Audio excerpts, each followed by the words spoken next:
తెలంగాణ ఎమ్మెల్యేల ఫిరాయింపుపై హైకోర్టు తీర్పు రిజర్వ్ చేసింది. ఫిరాయింపు ఎమ్మెల్యేల అనర్హత పిటిషన్పై హైకోర్టులో వాదనలు పూర్తయ్యాక తీర్పును న్యాయమూర్తులు రిజర్వ్ చేశారు.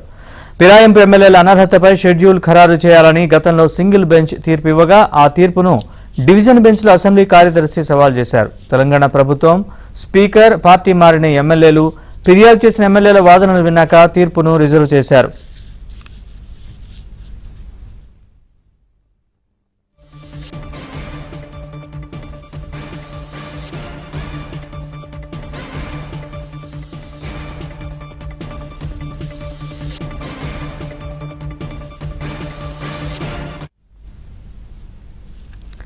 పార్టీ ఫిరాయింపులకు సంబంధించి ఎమ్మెల్యేల పార్టీ ఫిరాయింపుకు సంబంధించిన కేసులో తీర్పును హైకోర్టు రిజర్వ్ చేసింది. దీనికి సంబంధించిన పూర్తి వివరాలు మా ప్రతినిధి ప్రవీణ్ అడిగి తెలుసుకుందాం. ప్రవీణ్, తీర్పు ఎప్పుడు వచ్చే అవకాశం ఉంది? దీనికి సంబంధించిన పూర్తి వివరాలు చెప్పండి.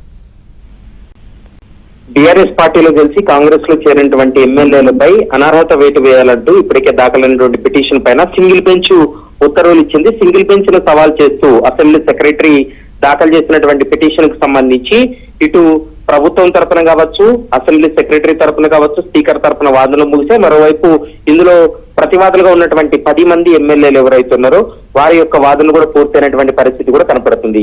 ఫిరాయింపు ఎమ్మెల్యేల అనర్హతపై షెడ్యూల్ ఖరారు చేయాలని గతంలో సింగిల్ బెంచ్ కూడా తీర్పిచ్చింది. సింగిల్ బెంచ్ తీర్పును డివిజన్ బెంచ్ ను సవాల్ చేస్తూ అసెంబ్లీ కార్యదర్శి పిటిషన్ దాఖలు చేయడం జరిగింది. ఇరు వాదనలు విన్న తర్వాత తెలంగాణ హైకోర్టు తీర్పును రిజర్వ్ చేసింది. ఇప్పటికే ప్రభుత్వం, స్పీకర్, పార్టీ మారినటువంటి ఎమ్మెల్యేలతో పాటు అనర్హతపై ఫిర్యాదు చేసినటువంటి ఎమ్మెల్యేల వాదనలు కూడా సుదీర్ఘంగా విన్నది. అంటే దాదాపు 5 రోజుల పాటు కంటిన్యూగా వాదనలు కూడా విన్నది. ఇరు వాదనలు ముగిశాయి కాబట్టి తీర్పును రిజర్వ్ చేసింది.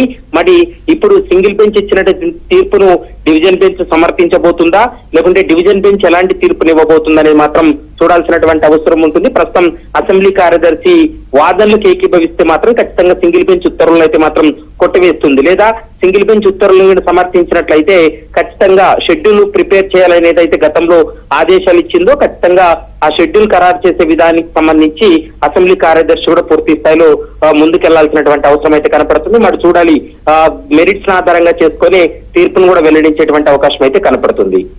Right Praveen, thanks for the update.